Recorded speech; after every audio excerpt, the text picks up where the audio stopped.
রাগ না করি। আসসালামু আলাইকুম রহমতুল্লাহ। আলহামদুলিল্লাহ আলহামদুলিল্লাহি রাব্বিল আলামিন ওয়াল আকিবাতু লিল মুত্তাকিন والصلاة والسلام على أشرف الأنبياء والمرسلين وعلى آله وأصحابه أجمعين. فقد قال الله تعالى في القرآن الكريم والفرقان الحميد. فأعوذ بالله من الشيطان الرجيم. بسم الله الرحمن الرحيم. يا أيها الذين آمنوا كتب عليكم الصيام كما كتب على الذين من قبلكم لعلكم تتقون أياما معدودات فمن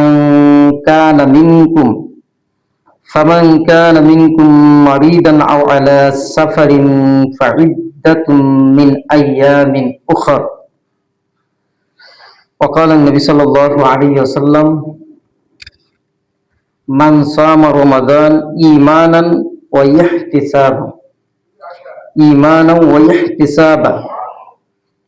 غفر له ما تقدم من ذنبه أو كما قال عليه الصلاة والسلام. আল্লাহ তাআলা শুকর আদায় করি যে আল্লাহ তাআলা আপনাকে আমাকে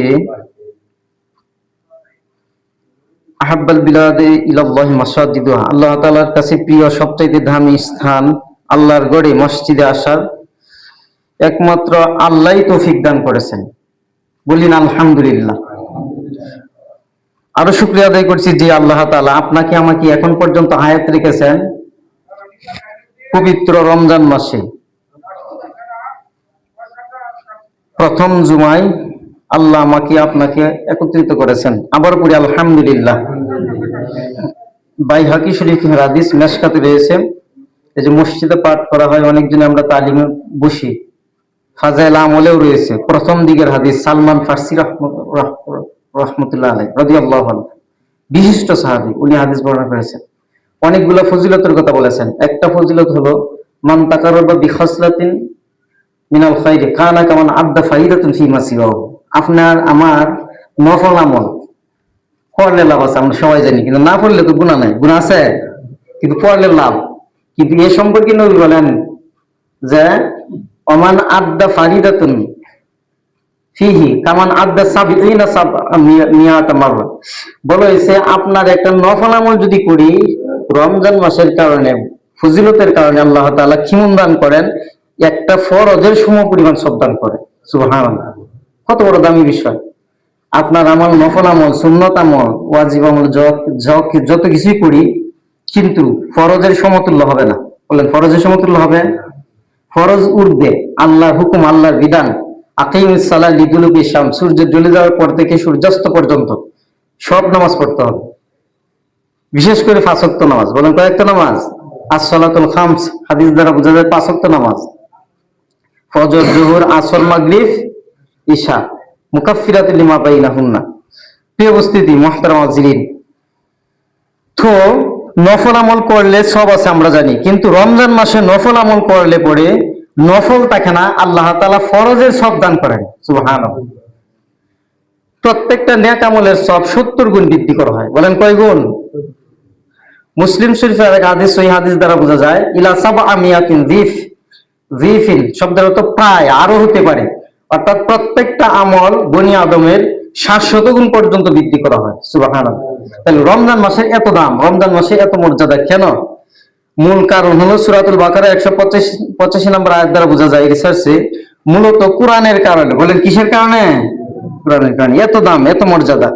আল্লাহ তাআলা কোরআন কারীমের সূরাতুল বাকারার 183 নং আয়াত আপনাদের সামনে কিছু কথা বলেছিলাম। 183 নং আয়াত দ্বারা ইয়া আইয়ুহাল্লাযীনা আমানু কুতিবা আলাইকুমুস সিয়াম, আল্লাহ বলেন হে ঈমানদারেরা, হে বিশ্বাসীরা, হে মুমিনরা, তোমাদের উপর রোজা ফরজ করা হয়েছে। বলিন আলহামদুলিল্লাহ। এই রোজা ফরজ করছে মূল কারণ আমাদের উপর শুধু চাপ সৃষ্টি করা নয়, আমাদের উপর শুধু দায়িত্ব দেওয়া, দায়িত্বই শুধু নয়, আগেকার উম্মতগণেও প্রত্যেক নবীর সাথীবর্গদের উপরও রোজা আবশ্যক ছিল। আল্লাহ বলেন, কামা কুতিবা আলাল্লাযীনা মিন ক্বাবলিকুম, তোমাদের পূর্ববর্তী যারা আছে তাদের উপর রোজা আবশ্যক ছিল। আল্লাহ তাআলা কুরআন কারীমের সূরাতুল বাকারার 184 নং আয়াত দ্বারা বোঝা যায়, আইয়ামাম মা'দুদাত ফামান কানা মিনকুম মারিদান আও আলা সাফারিন ফাইদ্দাতুম মিন আইয়ামিন উখার। এই আয়াত দ্বারা বোঝা যায় আগের সময়ে রোজা কয়েকদিন, কয়েকদিন মানে এক মাস হয় না, কয়েকদিন, একদিন, দুই দিন, তিন দিন, সেটাকে কয়েকদিন বলা হয়। আল্লাহ তাআলা কোরআন কে বলেন আইয়ামান, দিন সমূহ, মা'দুদাত নির্ধারিত কয়েকদিন। তাহলে নির্ধারিত কয়েকদিন কোন নবীদের উপর একদিন, দুই দিন, তিন দিন রোজা আবশ্যক ছিল, কারো উপর 10 দিন রোজা আবশ্যক করা হয়েছিল। কিন্তু আমরা নবীর উম্মত হওয়ার কারণে আল্লাহ তাআলার পক্ষ থেকে একটি মাস রোজা আবশ্যক করা হয়েছে। বলেন কয় মাস? শাহরু রমাদান আল্লাযী, এক মাস। এক মাস রোজা রাখার দ্বারা আপনার আমার মানে আমরা সাধারণত যেমনই চিন্তা ভাবনা করি, রিসার্চ করি, কিন্তু গবেষকদের ভাষায়, সায়েন্টিফিকদের ভাষায়, ডাক্তারদের ভাষায় রোজা এক মাস দ্বারায় আপনার আমার ক্ষতি হবে না। বলেন কি হবে না? বলি না আলহামদুলিল্লাহ।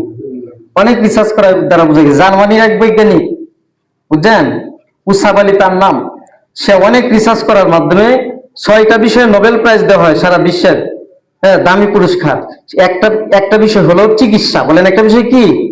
চিকিৎসা বিষয়ে নোবেল প্রাইজ দেওয়া হয়। আলফ্রেড নোবেল পেনিসিলিন আবিষ্কার করছিলেন দ্বিতীয় বিশ্বযুদ্ধের সময়। আপনার এই গবেষণার দ্বারাই বর্তমান সময়ে এখনো সে জীবিত আছে, মারা যান নাই। 16-17 বছর সালে আছে, 2016-17 সালে, এই কিছুদিন পূর্বে, এখন 2026 চলতেছে, সে নোবেল প্রাইজ পাইছিল রোজা গবেষণার দ্বারাই। সুবহানাল্লাহ। প্রিয় উপস্থিতি, তাহলে রোজা আমরা সাধারণ মানুষ যারা মনে করি আমাদের মূলত আল্লাহর হুকুম পালন করি, শুধু ওইটাই মনে করি। কিন্তু গবেষকদের ভাষায় রোজা শুধু রোজা রাখাই শুধু হয় নাই, অঙ্গ প্রত্যঙ্গের দ্বারা আল্লাহ তাআলা চিকিৎসা, রোগ মুক্তিও অনেক দান করেন। সুবহানাল্লাহ। ওটুফেজি সায়েন্টিফিকদের মতে রোজাকে বলা হয়। আরবি কুরআন কারীমের সূরাতুল বাকারার আয়াত দ্বারা বোঝায় সিয়াম মানে একটি নয়, বহু বছর রোজা সমূহ, অর্থাৎ শাহরু রমাদান আল্লাযী, পরের আয়াত দ্বারা বোঝানো হয়েছে এক মাস, অর্থাৎ একটি মাস রোজা আমাদেরকে যে আল্লাহ তাআলা দান করলেন, এই দান করার দ্বারাই আমাদের উপর আল্লাহ তাআলার অর্পিত দায়িত্ব যে দিয়েছেন, এটার দ্বারা আমরা শুকরিয়া সূচক আদায় করি, বলি আলহামদুলিল্লাহ। আমরা মূলত খুশি আছি। বলেন খুশি না? কিন্তু যারা রোজা রাখতে পারে না, যারা অপারগ, অসুস্থতা তো বিভিন্ন ধরনের আছে। একটা আছে দুরারোগ্য ব্যাধি, চলতেছে ভালো হয় না, আছে না? আর একটা হলো হঠাৎ আমি অসুস্থ হয়ে গেলাম রমজানের পূর্বে। তাদের সম্পর্কে আল্লাহ তাআলা বিধান দিয়েছেন কুরআন কারীম সূরাতুল বাকারা। আল্লাহ তাআলার যত বিধিবিধান রয়েছে, বলা হয়েছে রোজার বিধানটা কোরআনে সবচেয়ে বেশি গুরুত্বপূর্ণ ভাবে বিস্তারিত আলোচনা করেছেন। কোরআন কারীমের 2য় পারা থেকে, সূরাতুল বাকারার 183 থেকে আরো পরে পৃষ্ঠা অনেকগুলো আয়াতে আলোচনা করেছেন। আপনাদের সামনে 2য় আয়াত সম্পর্কে কিছু কথা বলি। আল্লাহ তাআলা বলেন আইয়ামাম মা'দুদাত, নির্ধারিত কয়েকদিন রোজা। এই রোজাটা ছিল পূর্ববর্তী নবীদের উপর রোজা। তাহলে আমাদের উপর নির্ধারিত কয়েকদিন নয়, আমাদের উপর আল্লাহ তাআলা দিয়েছেন এক মাস। বলেন কয় মাস? মাস হলো শর্ত। এই মাস 29ও হইতে পারে, 30ও হইতে পারে, এটা আমার বিবেচনার বিষয় নয়, এত গবেষণার বিষয় নয়। যদি 4-2টা পরে ঘোষণা হয়, প্রত্যেকটা দেশের কমিটি রয়েছে, কমিটিকে রায় মেনে নিতে হবে। হেলাল কমিটি আমাদের বাংলাদেশের, তারা যে রায় দেন, আপনার আমার চোখের দৃষ্টিতে যে দেখা যায় না আকাশের চাঁদ, তাদের এই রায়টা মেনে নিতে হয়। এটাও ইসলাম। বলেন এটাও কি? ওয়াউলিল আমরি মিনকুম দ্বারা বোঝানো হয়েছে কোরআন কারীম সূরাতুন নিসার 59 নম্বর। তাহলে হেলাল কমিটির মধ্যে আলেম ওলামা যারা নির্ধারিত সিদ্ধান্ত দেন প্রত্যেকটা দেশের আইন অনুযায়ী, সেটা আপনার আমার মানতে হবে। বলেন কি করতে হবে? আমাদের মধ্যে অপারগতা কিছু কথা আছে, গন্ধ মূর্খতার বিষয়। অন্য দেশের করে আমরা কেন করি না? অন্য দেশে রোজা রাখতেছি আমরা, অন্য দেশের সাথে তো শর্ত না। আল্লাহ এক একটা দেশের এক এক রকম আবহাওয়া দিয়েছেন, সেটা শক্তি হলো আল্লাহ। বলেন সেটা শক্তি কে? অর্থাৎ দেশের আইন যেটা হয় এটা আপনার মেনে নিতে হবে। অন্য দেশের সাথে শর্ত নয়। আকাশে আমাদের বাংলাদেশের চাঁদ দেখা যায় নাই, অর্থাৎ ঘোষণা হয়েছে পরের দিন বা হ্যাঁ, আজ যেটা ঘোষণা হয় সেই ঘোষণাটা আপনার আমার মেনে নিতে হবে। বলেন কি করতে হবে? ফরিদপুর সহ আমাদের বাংলাদেশে কয়েকটা জায়গায় বাহিরের সাথে তুলনা করে ঈদ করা হয়, বুঝছেন? তাহলে ঈদ যে করে তারা, আমরাও কি এই দলিল দিলে, এই প্রমাণ দিলে হবে? বলা হয়েছে আপনার সমাজের একজন নেতা রয়েছে, আমরা ইমাম সাহেব বা ধর্মবিরোধী যারা, ইসলামিক আইন শাস্ত্র যারা লেখাপড়া করেন, অর্থাৎ কোরআন হাদিস অভিজ্ঞ যারা, তারার যে রায় দেন, অর্থাৎ রাষ্ট্রীয়ভাবে যে সিদ্ধান্ত হয় প্রত্যেকটা সমাজের মেনে নিতে হবে। যারা ঈদ করে এই সিদ্ধান্তটা দেশের সিদ্ধান্ত নয়, বাহিরের সিদ্ধান্ত অনুযায়ী তারা হুলু করে। বলেন কি করে? বলেন আমার সাথে হান্না, তারা কি করে? অনুসরণ করে, ভুল করে। ওইটার সাথে শর্ত নয়, শর্ত হলো প্রত্যেকটা দেশের বিজ্ঞজন রয়েছে, আলেম রয়েছে, মুফতি রয়েছে, অর্থাৎ কমিটি রয়েছে, তারা যে সিদ্ধান্ত দিতে দেন এই সিদ্ধান্তটা আপনার আমার নির্বিদ্যায় মেনে নিতে হবে। বলেন কি করতে হবে? অনেক সময়ে দেশের আবহাওয়ার কারণে, আকাশের আবহাওয়ার কারণে আমাদের চোখে ভাসে না, কিন্তু চাঁদ দেখা যায়। বলেন চাঁদ যন্ত্রে ধরা পড়ে, অনুবীক্ষণ যন্ত্র, ও ছোট জিনিস বড় দেখায়, অনেকগুলো অপরিষ্কার দেখা গেলেও অনেক সময় পরিষ্কার দেখা যায় সেগুলো। প্রিয় উপস্থিতি, তাহলে আমাদের দেশের অনুযায়ী আমাদের এই বাংলাদেশে আজকে আমাদের দ্বিতীয় রোজা আমরা পালন করতেছি। বলেন কয় নাম্বার রোজা? এভাবেই গুনতে হবে, অর্থাৎ 29-30 যে দিন হয়, 29 তারিখে চাঁদ দেখার কথা বলা হয়েছে। যদি চাঁদ দেখা যায় শাওয়াল মাসের, বলেন আরবি মাসের রমজানের পরের মাস হলো শাওয়াল মাস। বলেন কি মাস? আরবি মাস হিসাবে। তাহলে শাওয়াল মাসে চাঁদ যদি দেখা যায়, ঘোষণা যদি হয়, সেদিন ঈদ হবে। প্রিয় উপস্থিতি, আপনাদের সামনে যে আয়াতটা বলতেছিলাম, এই আয়াতে আল্লাহ বলেন নির্ধারিত কয়েকদিন রোজার বিধান ছিল অন্যান্য জাতিদের উপর, আমাদের উপর রোজা হলো পরবর্তী আয়াত 1 মাস। আল্লাহ বলেন ফামান কানা মিনকুম মারিদান আও আলা সাফারিন ফাইদ্দাতুম মিন আইয়ামিন উখরা। গতকালকে এক লোক, অনেক জ্ঞানী লোক, বুঝছেন, হুজুরকে প্রাধান্য দিতেছেন কিন্তু জানছেন তারপর তো ফেস লাগতেছে, বলতেছেন যে হুজুর এই আমি তো সারাদিন খাইছি না, খুব কষ্ট অনুভব হইতেছে আমার, আমার এই পুরা জ্বালা যন্ত্রণার জন্য আমি শুধু ওষুধ খাইতে চাই, তাহলে কি সমস্যা হবে? আমি তো হওয়া সমস্যা হবে। পরে বলতেছে আর একটু বুঝার জন্য, আরো বুঝবো। আমি তো হ্যাঁ সময় দেন, ইমাম সাহেব আছে, যদি সে বুঝাইতে পারে তো হইলই। অর্থাৎ আমি আপনি যেগুলাই খাই কষ্টের জন্য, রোজা ভেঙে যাবে ঠিকই, কিন্তু এই রোজাটার জন্য গুনাহ হবে না। বলেন কি হবে না? বলেন আমার সাথে, কি হবে না? অসুস্থতার কারণে যদি রোজা ভেঙে ফেলি, তাইলে আল্লাহর বিধান আছে এটা। আল্লাহ বলেন ফামান কানা মিনকুম মারিদান, অসুস্থের কথা বলছে 154 নম্বর আয়াত সূরা বাকারা। আল্লাহ বলেন তোমাদের মধ্যে কেউ যদি অসুস্থ হয়। আরেকটা বিষয় হলো আও আলা সাফারিন, মুসাফির অবস্থায়। আমি যে জায়গাতে থাকি, আমরা যে জায়গা থেকে কোনো জায়গায় যাব, সেটার বর্তমান কিলোমিটার হিসাবে 78 কিলোমিটার হয়। বলেন কিলোমিটার কতটুকু? আর মাইল হিসাবে 48 মাইল। বর্তমান কিলোমিটার 78 কিলোমিটার পথ যদি অতিক্রম করা হয়, আমি থাকবো সেখানে কমপক্ষে কয়দিন? বলেন 3 দিন, বা উর্ধেও যদি থাকে সমস্যা নাই, কিন্তু আমার টার্গেট দিন দিন দিয়ে আইসা পড়বো, নিশ্চয়তা আছে, তাইলে মুসাফির নয়। আমার টার্গেট 1 দিন 2 দিন 3 দিনের বেশি হইতে পারে, এমন অনির্দিষ্ট অনেক নিয়ম আমাদের হয় না অনেক সময়, তাহলে আপনি মুসাফির। মুসাফিরের জন্য আল্লাহর বিধান হলো রোজা রাখবেন বা রাখবেন না, এটা আপনার অভিরুচি।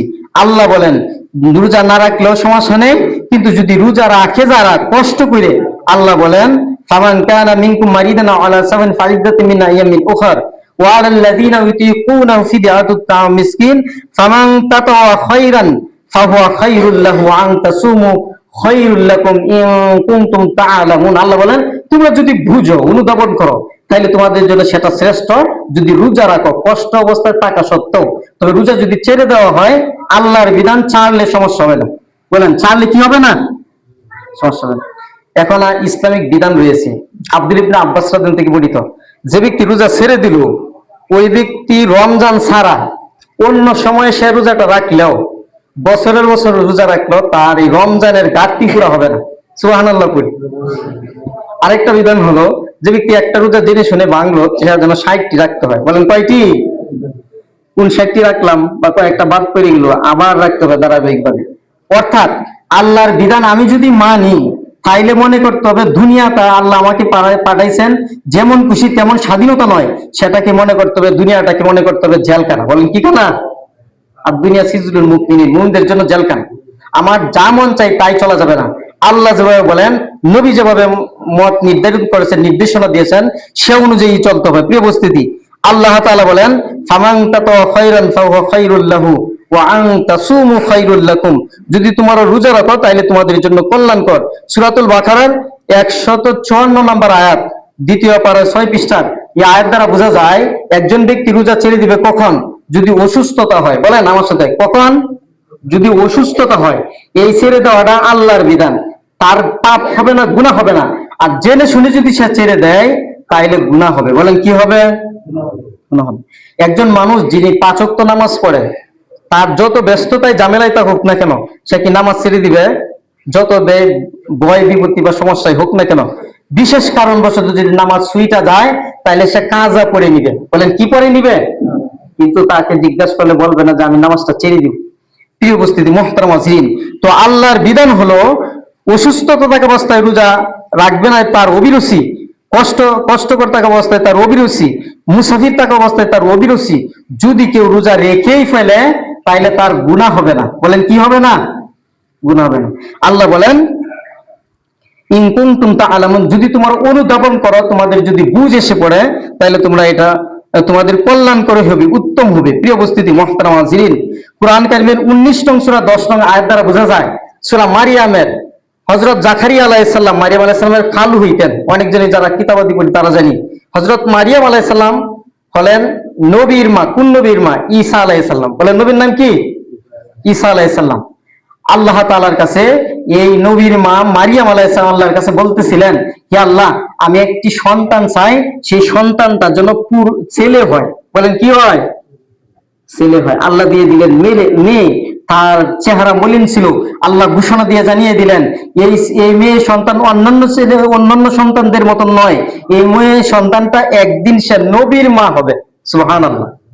এই উপস্থিতি, মুহতারাম হাজিরিন, ছেলে মেয়ে আল্লাহর দান, কিন্তু আল্লাহ যদি দান করেন তবে সন্তুষ্টি থাকতে হয়। বলেন কি থাকতে হয়?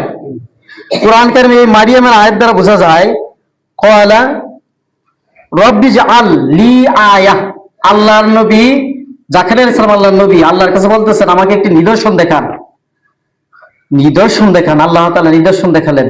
প্রিয় উপস্থিতি, এই আয়াত দ্বারা বোঝা যায় ক্বালা আয়াতুকা আল্লা তুকাল্লিমান নাসা সালাসা লায়ালিন সাবিয়া।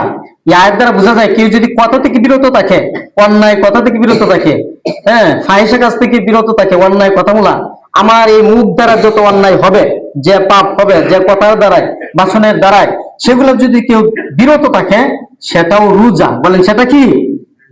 রোজা। আমি উপবাস থাকলাম শিবে সাদেক থেকে সূর্যাস্ত পর্যন্ত, সকল দলীয় পানাহার, স্ত্রী সম্মুখ সহ যত ধরনের শরীয়ত বহির্ভূত করছেন, যেগুলো নিষেধ করেছেন, সেগুলো রোজা ঠিক হয়, কিন্তু আমার মুখটাকে সামলাইতে পারলাম না, সেটা রোজা নামের রোজা। বলেন কিসের রোজা? আল্লাহ নবী সাল্লাল্লাহু আলাইহি ওয়াসাল্লাম, কথা বলবেন না, হাদিস দেখেন কত গুরুত্বপূর্ণ কথা বলেছেন। সহিহ বুখারী শরীফের আল্লাহ নবী সাল্লাল্লাহু আলাইহি ওয়াসাল্লাম একটি হাদিস, প্রথম খণ্ডের, অর্থাৎ অনেক বড় খণ্ড, প্রথম খণ্ডে হাদিস আল্লাহ নবী বলেন, আবু হুরায়রা রাদিয়াল্লাহু তাআলা আনহু সাহাবী, সবচেয়ে হাদিস বর্ণনা করতেছেন। উনি বলেন মাল্লাম ইয়াদা কাওলা যুহরি ওয়াল আমাল বিহি ফালাইসা লিল্লাহি হাজাতুন ফি আন ইয়াদাউ তাআমাহু ওয়া শারাবাহু। কেউ যদি রোজা রাখলো কিন্তু তার বদ আমল যে মুখের জবানের দ্বারা হয় সেটা সে বর্জন করতে পারে না। আমাদের মধ্যে আছে না? নিজে চিন্তা করি, অনেকগুলো আছে। নবীর ঘোষণা হলো আল্লাহ তাআলার যে ফালাইসা লিল্লাহি হাজাতুন, আমরা রোজা রাখি মূলত আল্লাহর জন্য। আর নবী বলতেছেন তার রোজাটা আল্লাহর কাছে কোনো কিছুই নাই। নাউজুবিল্লাহ করি। ফালাইসা লিল্লাহি হাজাতুন, তার এই হাজত, তার এই অবস্থা, তার এই রোজার প্রতিদান আল্লাহর কাছে পাবে না। কেন? ফি আন তাআমাহু শারাবাহু, সে যে পরিহার করে রয়েছে, খাবার দাবার থেকে দূরে রইল, রোজা হইল। পানীয় জাতীয় যেগুলো রয়েছে শারাবাহু, অর্থাৎ পানীয় জাতীয় যত আমরা পান করি, বিশেষত আমরা পানি যে পিপাসা লাগে পান করি, সেগুলো থেকে যে আমি বিরত রইলাম, আল্লাহ নবীর ভাষায় সেটা রোজা হবে না, যতক্ষণ পর্যন্ত মুখের দ্বারা, জবানের দ্বারা অন্যায় কথাগুলা, পাপের কথাগুলা, গীবত গুলা, ফাহিশা গুলা, এগুলা বর্জন না করা হয়েছে। আল্লাহর কাছে এই রোজার কোনো মানই নাই। নাউজুবিল্লাহ। প্রিয় বস্তু, অত্যন্ত দামি কথা, সতর্ক সূচক কথা। আর একটা কথা শুনেন, নবীর এই সহিহ বুখারীর আরেকটি হাদিস 1969 নম্বর 270 পৃষ্ঠা আপনাদের সামনে উপস্থাপন করেছেন। নবী বলেন, যে ব্যক্তি রোজা রাখলো ইমান আছে এবং কি সবের আশায়, আমাদের সবারই ইমান আছে, আলহামদুলিল্লাহ বলি, বলেন না আলহামদুলিল্লাহ। যাদের ইমান আছে তাদের প্রথম সাক্ষ্য হলো যে আমার আল্লাহ এক, বলেন আমার আল্লাহ কয়জন? আর আমার নবী হযরত মুহাম্মদ সাল্লাল্লাহু আলাইহি সাল্লাম বলেছে, মান কালা লা ইলাহা ইল্লাল্লাহ দাখালাল জান্নাহ, যে ব্যক্তি লা ইলাহা ইল্লাল্লাহ পড়লো, স্বীকৃতি দিল, বুঝলো, ওহুয়া ইয়ালামু, জানলো বুঝলো, তার আর গুনাহ থাকে না। সুবহানাল্লাহ পড়ি। এই জন্য অনেকজনে সহজ কথাটা বলেন, একজন টাটকা কাফেরও যদি কালিমাটা পড়ে, হ্যাঁ, সে মানে অন্য ধর্মাবলম্বী, এই কালিমার কারণে আল্লাহ তাআলা তাকে মাফ করেন। সুবহানাল্লাহ। তো বিশ্বাস জরুরি, বলেন কি জরুরি? নবী বলেন, মান সামা রমাদান, সামা মানে বিরত থাকা, রোজা রাখা, রমজান মাসে যে ব্যক্তি রোজা রাখো, ঈমানান ওয়া ইহতিসাবান, গুরুত্ব সহকারে, ঈমান থাকার পরে সব লাভের আশা। আমরা মূলত সবের জন্য রোজা রাখতেছি, নেকের জন্য রোজা রাখতেছি, আল্লাহকে খুশি করার জন্য রোজা রাখতেছি। আল্লাহ নবী বলেন, সামা রমাদান ঈমানান ওয়া ইহতিসাবান গুফিরা লাহু মা তাকাদ্দামা মিন যানবি। সকলে পড়ি না সুবহানাল্লাহ। দেখেন কত বড় দামি কথা। নবী বলতেছেন, এই রোজা রাখার দ্বারাই তাকাদ্দাম শব্দের একটু পূর্বকৃত, পূর্বের 1-2 গুনাহ নয়, অসংখ্য গুনাহ, যত গুনাহ রয়েছে আল্লাহ নবীর হাদিস দ্বারা বোঝা যায় সকল গুনাহ পাপ আল্লাহ মাফ করে দিবেন। সুবহানাল্লাহ। সহিহ বুখারীর 270 পৃষ্ঠা প্রথম খণ্ডের হাদিস। নবীর এই ঘোষণাটা পাওয়ার পরেও আমরা যদি হতভাগা হই, রোজা না রাখি, শুধু খালি কপালের খালি দোষ দিই, আমার ভাগ্যে এবছর রোজাটা রাখাই হইতেছে না, আমার কপালে নাই, এইগুলা বললে হবে? দোষ দিলে হবে? এই অবস্থিত কোরআনে অনেক আয়াত দ্বারা বোঝা যায়, ইয়া আইয়ুহান নাস কুলু মিম্মা ফিল আরদ, হে মানুষ সকল, হে মুসলমান শুধু নয়, সূরা বাকারায় রয়েছে, হে মানুষ সকল, মিম্মা ফিল আরদ, জমিনে যা আছে তা খাও, ভক্ষণ করো পবিত্র বস্তু, ওয়ালা তাত্তাবিউ খুতুওয়াতিশ শয়তান, শয়তানের কদমকে অনুসরণ করো না, ইন্নাহু লাকুম আদুউম মুবিন, এই শয়তান তোমার প্রকাশ্য শত্রু। তাইলে আমরাও যদি শয়তানকে খালি দোষ দেই তাইলে হবে? সহিহ বুখারীর হাদিস, ইদা দাখালা রমাজান ফুতিহাত আবওয়াবুস সামা ওয়া গুল্লিকাত আবওয়াবু জাহান্নাম ওয়া সুলসিলাতুশ শায়াতিন, শয়তানকে আল্লাহ তাআলা ফেরেশতার মাধ্যমে রমজান মাসের মর্যাদার কারণে আবদ্ধ করে রাখেন, জিনজির দিয়ে আটকিয়ে রাখেন। বলি না সুবহানাল্লাহ। প্রিয় উপস্থিতি, তাইলে আপনার আমার পাপের কাজ যেগুলো হয়, অন্যায়ের কাজ যেগুলো হয়, মনে করতে হবে এটা আপনার অভ্যাসের কারণে, স্বভাবগতের কারণে। তাহলে এই অভ্যাস, এই স্বভাব, এই বদ আমল আপনার আমার পরিহার করার দরকার আছে না নাই? সবাই বলি আছে না নাই? আছে। প্রিয় উপস্থিতি, কয়েকটি হাদিস বললাম, কোরআনে আয়াত দ্বারা দলিল দিলাম, দ্বারা বোঝা গেল কি রোজা অত্যন্ত গুরুত্বপূর্ণ। কেমন গুরুত্বপূর্ণ? ফরজে আইন। বলেন আমার সাথে, এক কথা বলবো না, বলেন ফরজে আইন। ফরজে আপনার আমার কিতাব দ্বারা প্রমাণিত, আমি আমল করি না, গুনাহগার, কিন্তু একটা মাসালা যদি শিখি 1000 কবুল নফল নামাজে সব দান করা হয়। আমরা জানি, তারপরে অনেক কিছু সতর্কতার জন্য বলি। বলেন রোজা রাখা ফরজে আইন। রোজা রাখা কি? এই রমজান ছাড়া যা রোজা আছে সবগুলা ফরজ, সবগুলা নফল, সুন্নতের ব্যাপার বলেছে, না রাখলে গুনাহ হবে না, কিন্তু রমজানের রোজা না রাখলে কবিরা গুনাহ হবে। বলেন কি গুনাহ হবে? তো প্রশ্ন আছে অনেক, যে ব্যক্তি রোজা রাখে কিন্তু নামাজ পড়ে না, আছে না? রোজা রাখে নামাজ পড়ে না, এর উদাহরণটা হলো, একজন ব্যক্তি কোন ধরনের চাকরি করে না, খালি বেনিফিট লাভের আশা করে, টাকা পয়সা লাভ, বুকামানি না? একজন ব্যক্তির ইমান নাই কিন্তু ইমানদার দাবি করে, হবে? একজন ব্যক্তির টাকা নাই কিন্তু টাকাওয়ালা দাবি করে, হবে? অর্থাৎ শূন্য চিন্তা, বুকামি চিন্তা করে লাভ নেই। একজন ব্যক্তির মূল শর্ত হলো মুমিন ইমান আনার পরে নামাজের পাবন্দী হইতে হবে। বলেন কিসের পাবন্দী হইতে হবে? যে কাজের যে গুরুত্ব আল্লাহ নবী সাল্লাল্লাহু আলাইহি ওয়াসাল্লাম হাদিস দ্বারা বোঝা যায়, নামাজ আছে সেখানে। বলেন কি আছে? তো মাসালা হলো, একজন ব্যক্তি যদি রোজা রাখে নামাজ না পড়ে, তার কি রোজা হবে না? রোজা হবে। বিধান হলো রোজা হবে, মাসালা হলো রোজা হবে, তবে নামাজ না পড়ার শাস্তি পাপ হবে। বলেন কি হবে? অনেকজন আমরা মুখে যা আছে তাই বলে ফিরি। অনেকজনে দেখবেন হুজুর আর লাগে না, মাসলার শেষ নাই, আছে না কিছু মানুষ?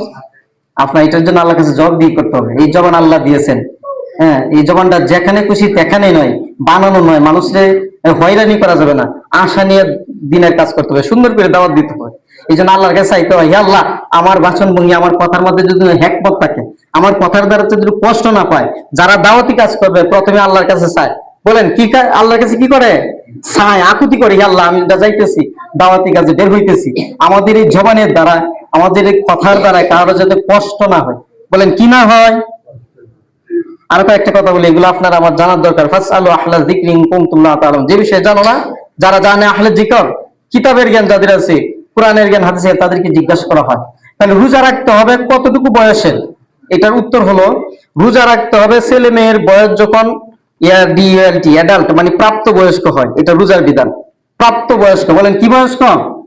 ছোট সময় যদি কোনো বাচ্চা ছেলে মেয়ে আমল করে, তাফসীর ও মারিফুল কোরআনে রয়েছে সূরাতুল হাজ্জের এক ব্যাখ্যায়, আয়াতের ব্যাখ্যায়, ছোট বাচ্চারা ছেলে মেয়ে যাদের বয়স 10-এর নিচে, বলেন কত নিচে? 6, 7, 8, 9 অনেক জায়গায় আছে। এই ছোট বয়সে যারা আমল করে, এর আমলের ভাগী হবে সর্বপ্রথম বাবা মা। বলেন কে পাবে? কিন্তু স্পষ্ট কথা হলো, তারা যদি অন্যায় করে, গুনার কাজ করে, তাহলে কি পাপ হবে না? ফেরেশতাকে আল্লাহর পক্ষ থেকে নির্দেশ হলো, তাদের বদ আমলের খাতা লিখবা না যতদিন পর্যন্ত সে প্রাপ্ত বয়স্ক না হয়েছে। বলেন কি বয়স্ক? এই জন্য একটা মাসালা বলি, অনেকজনই জানে না, যিনি ইমাম সাহেব তারও কিন্তু প্রাপ্ত বয়স্ক হইতে হয়। বলেন কি হইতে হয়? অনেক জায়গায় দেখলাম, এক জায়গায় জানাজা রেডি, বুঝছেন, ছেলে নাকি আত্মীয় হয়, জানাজা পড়াইতে চাইছে, কেউ বাধা দেন। তখন আমি গেলাম, যাওয়ার পরে বললাম যে ও যে নামাজ পড়াইতেছে, ওর বয়স একটু অনুমান করেন কতটুকু হবে? বলতেছে 10-12 তো হবেই। আমি কিন্তু প্রাপ্ত বয়স্ক তো মাসালা, বলতে হুজুর এটা আইন। আমি তো আইন। তখন সে শুরু গেল, ছেলে শুরু গেল, হাফেজ সাহেব আসি। তাহলে হাফেজ সাহেবরাও অনেক সময় ছোট সময় হয়ে যায়। হাফেজ সাহেব হয়েছে দেখে, মাদ্রাসা পড়লেই দেখি সবকিছু নেতৃত্ব দিবে, নামাজ পড়াইতে পারবে, বিষয়টা এমন নয়। কি উপস্থিতি, তাই আপনার আমার অজানা বিষয়, অনেক বিষয় জানার দরকার আছে না নাই? বলেন হ্যাঁ না না, দরকার আছে না নাই? এই জন্য আমরা তো রোজা রাখবোই, আমাদের পরিবারে যারা আত্মীয়-স্বজন রোজা রাখে না, রোজা রাখার দাওয়াত দিব, বলে ইনশাআল্লাহ। আর যারা রোজা রাখে না, যারা আমার সামনে আপনার সামনে যারা খাওয়া দাওয়া করে, তাদেরকে সুন্দর করে বলবো, এটা তো ঠিক না, আমি তো রোজা রাখছি, তোমার খাবারের গ্রান বা অনেক কিছু আমার তো দেখতেছি, এগুলো নিষেধ রয়েছে। আল্লাহ আমাদের আপনাকে আমাকে দ্বীনের ইসলামের সহি বুঝ দান করুক, সকলে বলে আমিন। যারা সুন্নত নামাজ পড়েন নাই, তাদেরকে সুন্নত নামাজ